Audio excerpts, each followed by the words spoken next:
Hi there! Emily Midget here with you today, sharing my latest installment in the Exploring with Emily series. This month, I'm focusing on the new Hero Hues Reactive inks as watercolors. Most dye-based inks can be used as watercolors in some basic ways, but the water-reactive properties of the Hero Hues ink make them particularly fun to use as watercolors. For today's project, I've paired the new Sympathy and Friendship stamp from the Colorado Craft Company with Berry Smoothie, Creamsicle, and Grape Slush inks from Hero Arts. I began by stamping this giant rose image onto a panel of Arches cold press watercolor paper using Ink on 3 Fade Out ink. I find that I prefer Ink on 3's Fade Out ink for no-line coloring, both Copic and watercolor, but you can certainly try this technique with any light shade of dye ink that you might have already. After stamping my image on the A2 watercolor paper, I dabbed some of the Berry Smoothie and Creamsicle inks out on my Waffle Flower Crafts water media mat. This mat is perfect for techniques like this. The smooth surface of the mat allows for quick cleanup and provides plenty of space for you to dab your ink pads out. I wanted to do a bicolored rose for today's project. I love the roses that are deep with saturated color at the center and gradually fading to a lovely light shade on the ends of their petals. I also wanted to demonstrate how you can use two seemingly opposite shades of watercolor on the same petal without creating a muddy mess. For each petal, I began by using a fairly concentrated amount of the Berry Smoothie on the section of petal closest to the center of the flower. I then clean my brush and, leaving a fair amount of water on the brush itself, I maneuver that purpley pink into a nice fade, allowing the color to fade to almost nothing. In order to keep the orange in the Creamsicle ink from muddling the purple in the Berry Smoothie into a brown mess, I create something like a barrier by diluting the purple to a very faint shade of lavender, then flipping my cardstock 180 degrees and adding a line of the Creamsicle on the very edges of the petal. I then maneuver with my clean wet brush to dilute the orange into a nice clean mixture of very faint color. You can see that I'm flipping the paper frequently on my slightly elevated board. This is to allow gravity to aid me in creating a natural organic blend. By turning the paper frequently, gravity helps to pull the color out without my having to manually move it with my paintbrush.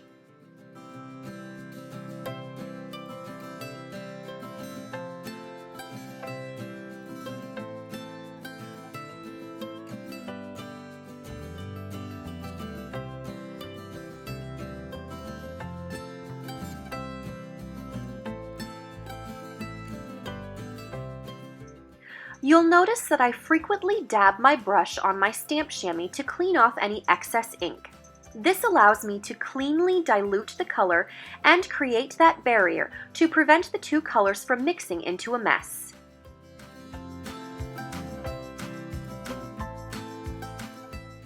Speaking of a mess, no-line coloring requires a bit of strategy to prevent your meticulous watercoloring from becoming a giant blob of messy color. In order to keep your individual petals defined, you want to keep the wet sections separate. Allowing your watercolored section to dry sufficiently before watercoloring the spot directly next to it keeps your lines crisp, maintaining the definition of each individual petal.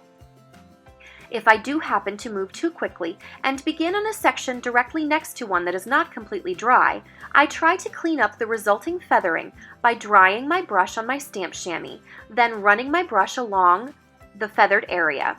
The dry brush acts as a sort of vacuum, pulling the unwanted color and moisture up with it.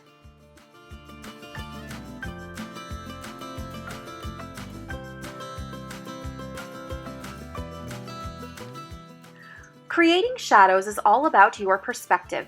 That is, the angle at which you are viewing the object in comparison to how the light is hitting it. Usually, when I am coloring something, my mind's eye sees my body as radiating light, so the areas closest to me are lightest, while those further away are shadowed and dark. For this particular flower, the curved tops of the petals are the lightest, so I use a very diluted and pale layer of watercolor to create that subtle color, while the curved and shadowed areas beneath receive more concentrated and vibrant color to help maintain the contrast.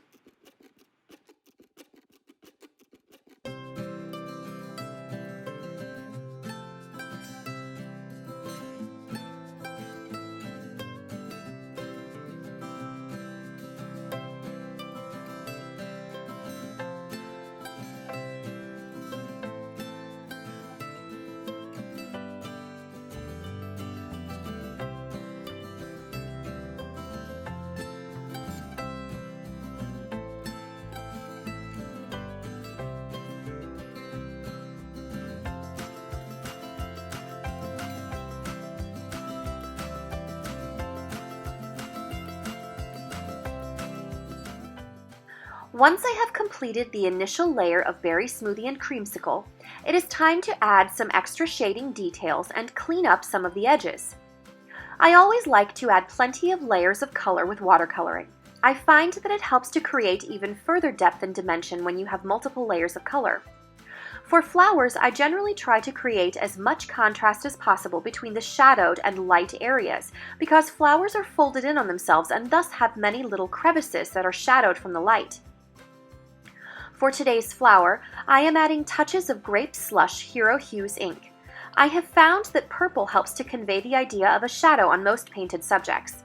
Depending on how deep I want the shadows to be, I add either very concentrated or very diluted dabs of Grape Slush watercolor to the shadowed areas, usually where one petal is behind another or where one petal is curved over the top of another. By adding this touch of shadow to the spots where the petals curve over the top of each other, you can create extra contrast, conveying depth and shadow, while also helping to clean up the light edges of the petals and make them crisp. When doing detailed work like enhancing the crisp edges of the petals, I try to keep the point of my paintbrush pointed away from me and move slowly in one single stroke.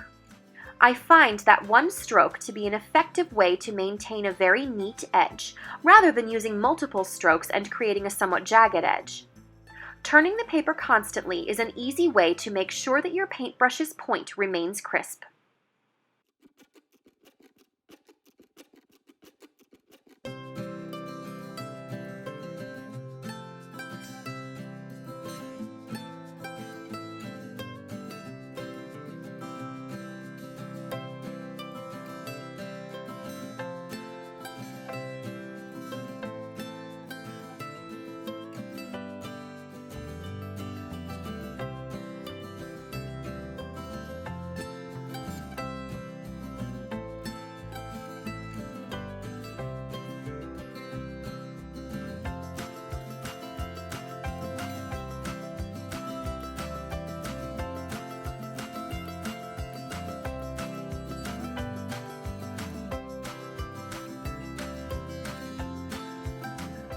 For the foliage, I am using a combination of Key Lime Fizz and Blue Raspberry inks.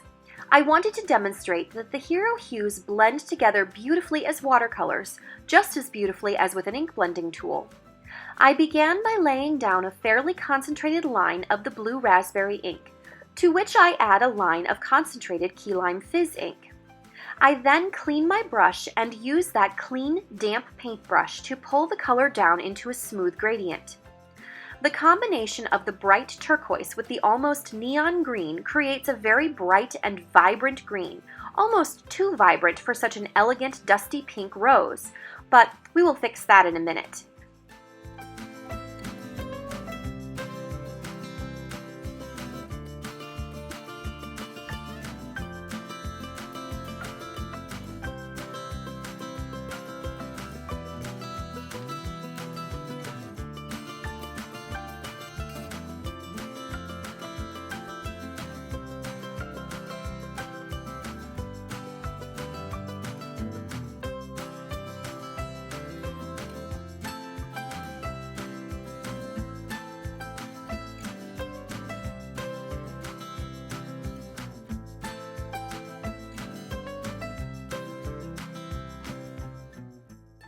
After the first foliage layer was complete, I used some grade school knowledge of color mixing to create a muddy greenish-gray shade to add some shadows. I mixed Key Lime Fizz and Blue Raspberry inks with some Grape Slush and added it to the areas that were more shadowed. Because the inks react so well with water, it simply took a quick swipe of color, then some light blending with my clean, damp paintbrush to create some simple shadows and contrast.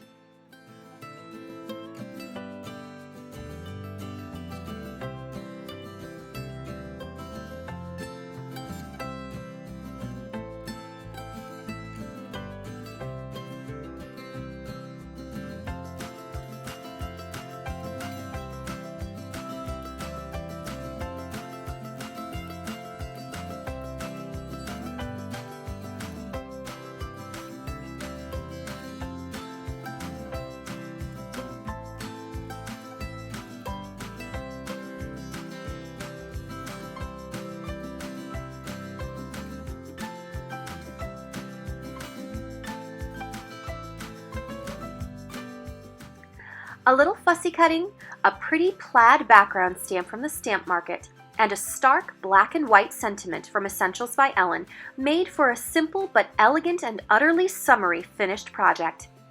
Thanks so much for watching my video today. I hope I've inspired you to pull out your Hero Hues Reactive inks and use them as watercolors. If you liked this video, please be sure to give us a thumbs up, and for more information on the products used, head over to the Ellen Hutson blog. Thanks so much for stopping by, and have a marvelous day.